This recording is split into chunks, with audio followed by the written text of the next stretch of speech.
dan janganlah kamu mati kecuali dalam keadaan Islam. Qala Nabi sallallahu alaihi wasallam, khairun nas anfa'uhum linnas. Sebaik-baik manusia adalah manusia yang bermanfaat, yang berguna bagi manusia lainnya. Jangankan Allah, tanah kuburan pun memanggil kita. Maka di dalam riwayat bahwa kuburan itu sesungguhnya setiap hari 5 kali memanggil kita. Ana baitul wahdah. Saya adalah tempat yang gelap. Saya adalah tempat yang sepi. Maka di dalam kuburan kalau kita ingin ramai, dengan apa ketika kita hidup? Wa qiraatul Quran. Baca Quran dalam kehidupan ini, maka nanti kubur kita akan ramai. Orang beriman itu mempersiapkan amal sebaik-baiknya dalam rangka menyongsong kematiannya. Karena kalau orang beriman itu dalam kitab Tamyiizul Ghafilin, bahwa orang yang beriman ketika dicabut nyawanya oleh Allah, maka diperlihatkan gambaran-gambaran kebaikan atau gambaran-gambaran surga. Bagi orang kafir ditampakkan juga gambaran kesusahan, gambaran neraka. Itu dalam kitab Tamyiizul Ghafilin di halaman 23 diterangkan seperti itu. Orang-orang yang akan terhalang dari masuk surga. Kita pengen masuk surga itu langsung. Karena ada orang itu yang ada yang masuk surga, ada yang dimasukkan ke dalam surga. Maka ada yang bisa menghalangi seseorang itu masuk ke dalam surganya Allah. Kenapa? Karena melakukan perbuatan-perbuatan yang bertentangan dengan ajaran Allah Subhanahu wa ta'ala. Masuk surga tentu ada usaha. Surga itu bukan karena amal, tapi karena rahmatnya Allah Subhanahu wa ta'ala. Orang ketika beramal soleh, ada kalanya di akhir hidupnya justru jelek. Ada orang yang biasa-biasa saja, tapi di akhir hidupnya luar biasa. Ada perkara-perkara yang bisa menghalangi seseorang itu masuk ke dalam surganya Allah Subhanahu wa ta'ala. Yang pertama dikatakan bahwa seseorang yang melakukan kemusyrikan, syirik, menduakan Allah, menyekutukan Allah, menyembah kepada selain Allah, kalau bahasa kita agama Islam, yakni syirik, pelakunya adalah musyrik. Dikatakan di dalam Al-Quran, inna syirka ladzulmun azim. Sesungguhnya di antara dosa-dosa besar itu adalah berbuat syirik. Maka saya sampaikan juga ketika di Jumat itu, bahwa ketika seseorang melakukan kesia-siaan di dalam Jumat, ketika khutbah sedang berlangsung, dia berbicara. Maka orang yang melakukan kesia-siaan dalam Jumat, diantaranya adalah ngomong, kedua main HP, bermain dengan tongkatnya, zikir, pakai tasbih. Ketika khutbah Jumat, dia mana subhanallah. Itu tidak boleh. Salah satu di antara terhalangnya seseorang masuk ke dalam surga adalah berbuat syirik.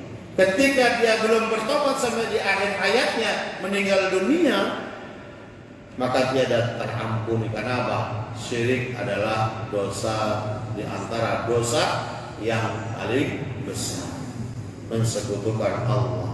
Bagaimana kalau ada seseorang yang percaya Allah, tapi dia juga percaya dukun, percaya kepada Allah, ibadah juga kepada Allah, tapi percaya kepada ahli nujum, kepada paranormal, guru spiritual. Ya kalau guru spiritual yang ngajarin bener nggak masalah. Ya, ngajarin untuk ibadah, ngajarin untuk baca Quran, ngajarin untuk mengenal Allah, asal nggak melenceng aja nggak masalah lah. Kalau guru spiritual, cuman kadang-kadang melenceng. Orang berbuat syirik kepada Allah Subhanahu wa ta'ala, maka dia terhalang masuk surganya Allah Subhanahu wa taala. Yang kedua, yakni kibr ataupun sombong.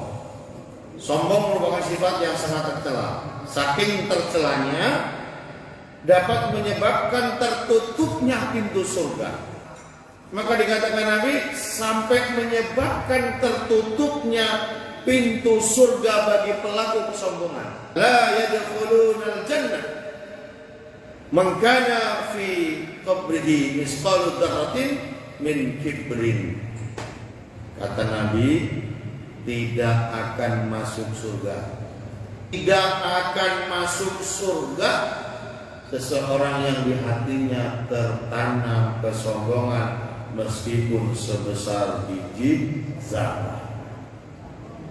Bisa terjadi tertutupnya pintu surga ketika di dalam dirinya tertanam kesombongan. Begitu luar biasanya dahsyat kesombongan, perbuatan keji. Sombong ini dapat merusak tatanan silaturahmi. Dia sombong terhadap Allah, terhadap sesama manusia, maka Allah tidak akan membuka pintu-pintu langit bagi mereka, dan mereka tidak akan masuk surga. Siapa? Orang yang sombong dan mendustakan ayat-ayat Allah. Terkait dengan kesombongan, paling tidak ada 4 kesombongan. Bahayanya sombong. Yang pertama, orang yang sombong itu dia merasa menjadi orang yang paling baik dan benar. Orang kalau sombong, dia merasa paling baik dan benar. Egois. Iya, kalau ada orang egois itu sifat-sifat sombong itu nempel biasanya.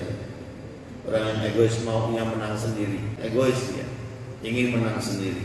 Yang kedua, bahaya sombong itu, orang yang sombong, mentalnya sombong itu, mereka tidak akan senang, tidak akan mau mendengarkan saran dan kritik.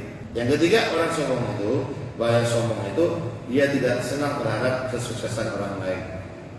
Tidak senang melihat orang lain senang. Orang yang sombong itu, dia tidak akan senang melihat kesuksesan orang lain. Kita sendiri yang mengizinkan diri kita sakit.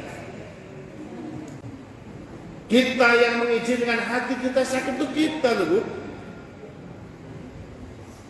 Kita sendiri sesungguhnya yang mengizinkan hati kita sakit, bukan orang lain. Diri kita. Yang mengizinkan sakit hati itu diri kita. Tapi kalau kita pelong aja, ibu dicaci maki orang, pelongin aja. Justru ibu dapat pahala, kok nggak mau?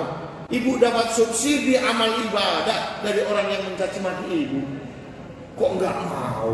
Tapi kalau ibu menerima, masya Allah bu, memang berat. Tapi ketika kita mampu dicaci maki oleh orang lain, dihina orang lain, kita senyumin aja. Kita dirasain orang lain.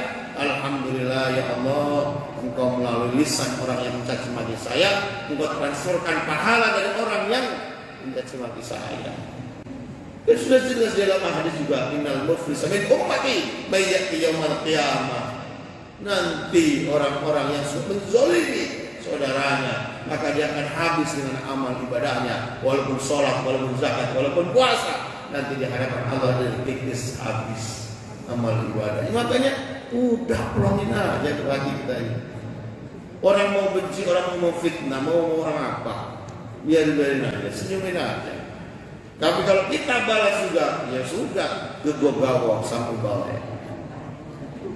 Yang keempat, bahaya dari kesombongan adalah bahwa orang yang sombong itu dia senantiasa menolak kebenaran meskipun itu sesuatu yang benar.